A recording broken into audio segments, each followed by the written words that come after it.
We left off last class talking about the differences between communism, socialism, and anarchism.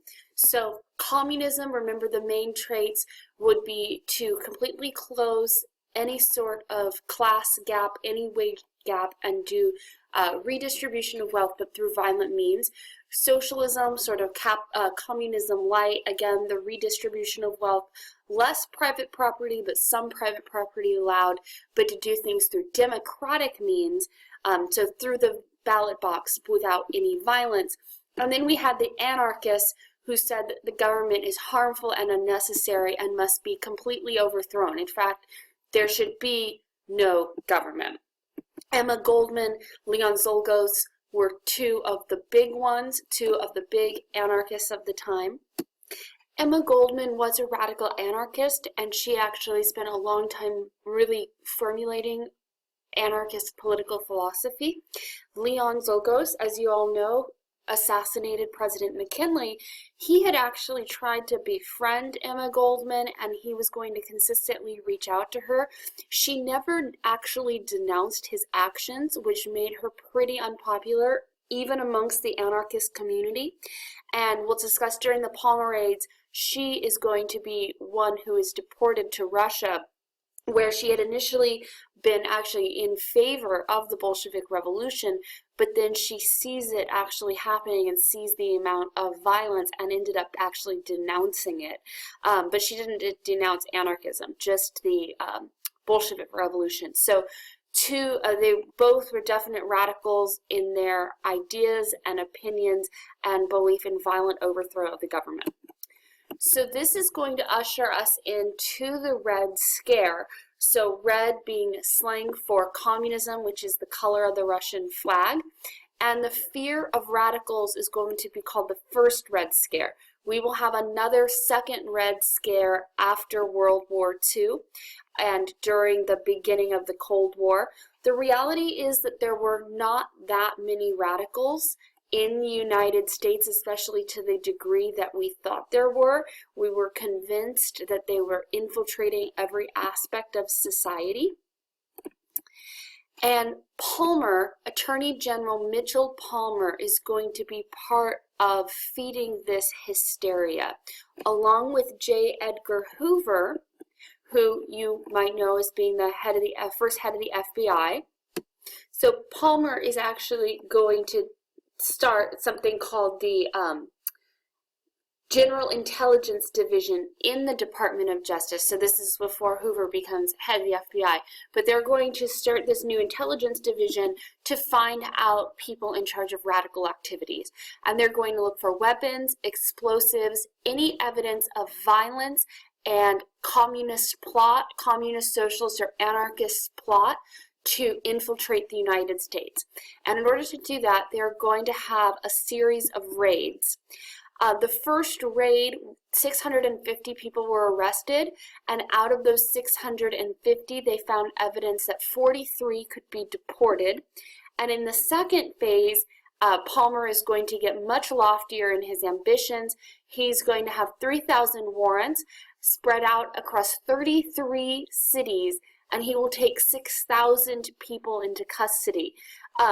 It's important to know that there weren't actually enough warrants for the amount of arrests that were made, but essentially 6,000 people are going to be rounded up. They actually run out of space and they hold people in bullpens until they can go through everything. And out of those 6,000, 556 are going to be deported. So despite all of this, there was no evidence of a communist plot. There was evidence of communism, anarchism, socialism, but no actual plot to take over the United States.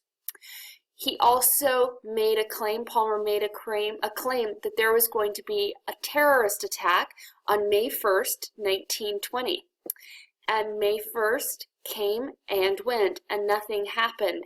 And after that point, the Red Scare is going to die down, and the Red Scare will be over, essentially, and Palmer will look like an idiot.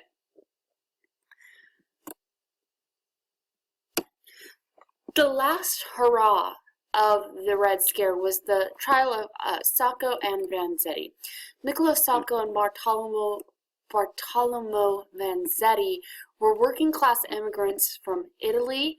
They were anarchists, and they were accused of 2 murders. In hindsight, it appears that Sacco was guilty and Vanzetti was not, but they were both found guilty and executed, and they did not have a fair trial. The question that remains, though, were they wrongly convicted? And the entire world was actually in uproar over this trial because they really did believe that there was an anti-immigrant, anti-Italian immigrant bias in the court, including on behalf of the judge. However, when we're looking at evidence today, it does seem that Sacco was guilty and Vanzetti was an accessory to murder. And I've put a link underneath this video.